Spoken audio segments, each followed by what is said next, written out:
પછી એ બીજાએ કીધું કે હવે ઘન પદાર્થ આવે એ પહેલાં આપણે સટકાય અહીંથી, સમજ્યા? સટકી જવાય, ઘન પદાર્થ પણ આવી શકે. આમાં તો કાંઈ નક્કી ન હોય ને, કરાય પડે ને. વરસાદ પડે પછી કરા પડે, કરા.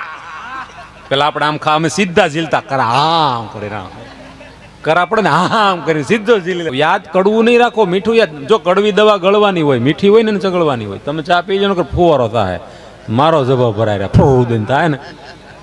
હમણાં હું મુંબઈ પ્રોગ્રામમાં ગયો હતો, બોરીવલી પ્રોગ્રામ. એક બેન છોકરું લઈને આવ્યા, મારા ખોળામાં મૂકી દીધું. હું બોલતો તો 9-8 મહિનાનું છોકરું મારા ખોળામાં મૂકી દીધું. એટલે મેં કીધું બેન આ શું છે? મને કે સેલ્ફી લેવી છે તમારી સાથે. હું અહીંથી સેલ્ફી લઉં તો મોટો થાય બતાવવા થાય, કલાકારે સેલ્ફી લીધી. મેં કે પણ હું આમ બોલું છું ને તમે ચાલુમાં તમારે સેલ્ફી લેવી છે. મને કે પણ તમને શું વાંધો છે? આમ તો બહુ મોટી મોટી વાતો કરો, બાળકો ભગવાન કહેવાય. કાંઈ વાંધો નહીં. સેલ્ફી લઈને ગયા. 10 મિનિટ થઈ ને તો 100 મહિનાનું છોકરું લઈને આવ્યા ઓડિયન્સમાંથી, સીધું મારા ખોળામાં નાખ્યું. મેં બેન હવે શું છે કે આ બીજું છે સેલ્ફી, એ મોટું થાય રાજી થાય ને કે અમે કલાકારના ખોળામાં બેઠા હતા એમ. તો મેં કીધું બેન હવે પછી તકલીફ થાય છે. 15 મિનિટ થઈ ને 3 મહિનાનું છોકરું લઈને મારા ખોળામાં મૂકી દીધું.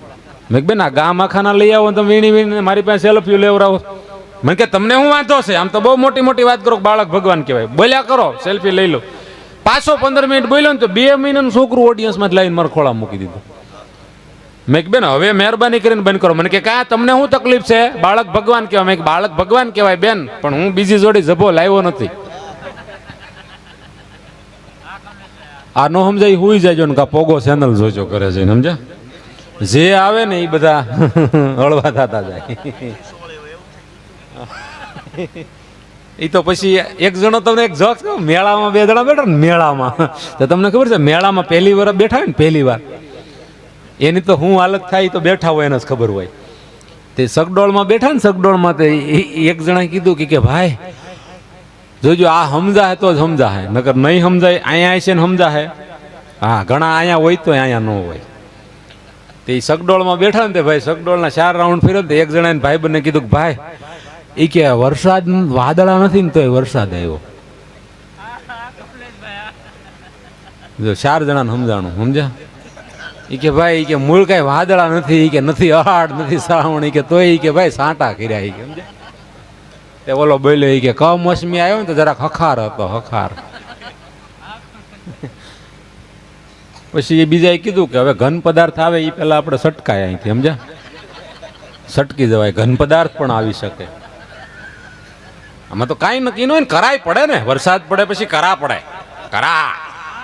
પેલા આપણે આમ અમે સીધા ઝીલતા, કરા આમ કરીને કરા પડે ને, આમ કરીને સીધો ઝીલી લેતા. આવો નાનપણ વિચાર્યું. મને નતા કહેતા હતા કે તો આમ કલર ઉપર બહુ બોલતા, બહુ આપણે જે છે એ છે ને. અને હું બહેનોને ખાસ વિનંતી કહું કે આ તમારે કહેવત છે ને, શેણાનો લોટ ગયા છોકરા ધોળા થાય, ખોટી વાત છે. તે હું મારી બાએ લોભિયા છે, મજા આવીને માડી વાહ ગયેલી. શેણાના લોટથી નવરાવે છોકરા ધોળા થાય, આ ખોટી વાત છે. નકર અમારા ઘરમાં શેણાના કોથળા ભર્યા રહેતા લોટના. દુકાન હતી કરિયાણાની મારા બાપુજીને. મારે સાની હોટલ હતી. મેં તો ઘણા ધંધા કર્યા, બહુ ધંધા કર્યા, જેટલા કહેવાય એટલા કહું. તમે જો હું પેલા કહેતો શા વાળાને ધ્યાન રાખવું આપણે. મોદી સાહેબ શા વેચતા વડનગર. હા મને ખરેખર બહુ મને એમ થાય કે સમજો આવશે ને એટલે કે મારા ગુજરાતની બહેનો, મારા ગુજરાતની બહેનો, ભાઈઓ બહેનો, વાત વાતમાં બહેનોને બહુ યાદ કરે. મારા ગુજરાતની બહેનો પર મને ગર્વ છે. બહેનો ભાઈઓ, મારા ગુજરાતની બહેનો ભૂખી રહી શકે, 24 કલાક તરસી રહી શકે. મારા ગુજરાતની બહેનો 48 કલાક તરસી રહી શકે, પણ ઘડીક મૂંગી ન રહી શકે. બહેનો હવે આવડાને મોજ આવી માડી, હવે લેર આવ્યો. ગળતી રાતના પ્રોગ્રામ છે. અને આમ જો આમ દાંત કાઢે એ પાછા તમે જોઈજો કોણ દાંત કાઢે છે. હમણાં એક બેન ઘરવાળા બાંધ્યા ને, તો હું કે ખબર કે તમારી કરતા મારા લગ્ન કોક વાંદરા હારે ચા હોત તો સારું હોત. ઓલો કે એમાં વાંદરાનો શું વાંક?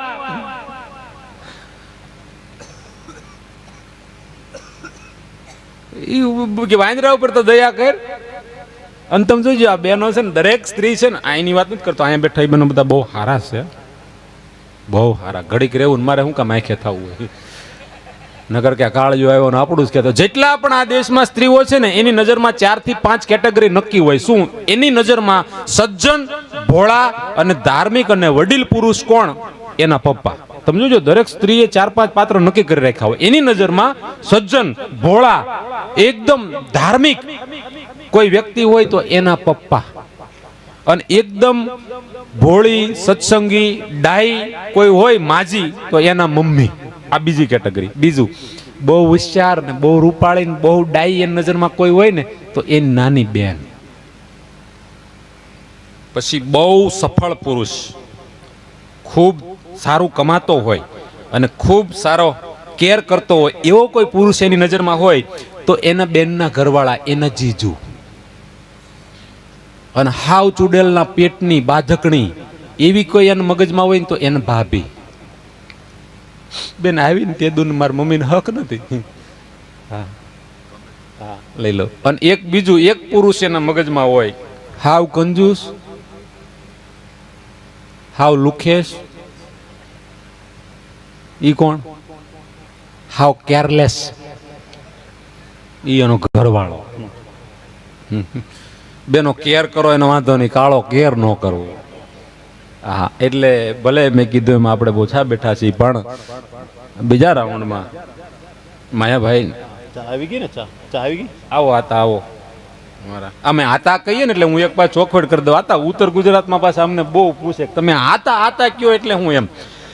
એટલે આપણા ગુજરાત સૌરાષ્ટ્રની આમ તો આપણી પહેલેથી એક સંસ્કાર અને એક મર્યાદા આપણી એક પરંપરા છે કે આપણે 18 વર્ણ સાહેબ ગુજરાત છે ને વિવિધતામાં એકતા વાળું છે. હું કાયમિક માટે કહું હંપ રાખજો. અમને તો અમે અમારા ઉભરતા કલાકારો હોય માયાભાઈ અમને ખૂબ સારી શિખામણો આપે કે આપણે આમ સમરસતા રાખજો. એટલે અમારા સૌરાષ્ટ્રમાં અને આમ તો અમુક પંથકમાં અમારા આહિર સમાજમાં જે એક પરંપરા હેલી આવે છે એમાં બીજી ત્રીજી પેઢીએ જે વડીલોના નામ હોય ને એ નામ, ત્રીજી ચોથી પેઢીએ જે વડીલના નામ હોય ને એ દીકરાના નામ રાખવામાં આવે.